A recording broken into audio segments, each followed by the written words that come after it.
قرآن کریم کی دو آیتیں ہیں، ایک میں ہے ان ربی رحیم ودود، دوسری آیت میں ہے وہو الغفور الودود۔ کتنا پیارا ملاپ ہے اللہ رب العزت کی دو صفات کا، ودود کے ساتھ، رحیم کا ودود کے ساتھ اور غفور کا ودود کے ساتھ۔ علماء فرماتے ہیں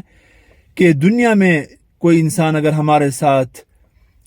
برائی کر لے، ہمارے حق میں کوتاہی کر لے اور پھر وہ مشکل حالات میں پھنس جائے اور ہم سے معافی مانگے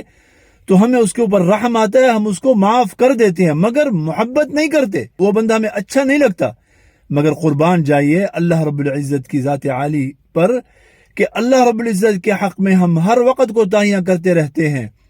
اور پھر ہم معافی مانگتے ہیں تو اللہ رب العزت ہمارے اوپر رحم بھی فرما دیتے ہیں، ہمیں معاف بھی فرماتے ہیں اور محبت بھی فرماتے ہیں۔ صرف محبت نہیں بلکہ بہت زیادہ محبت فرماتے ہیں۔ ودود کا معنی بہت زیادہ محبت کرنے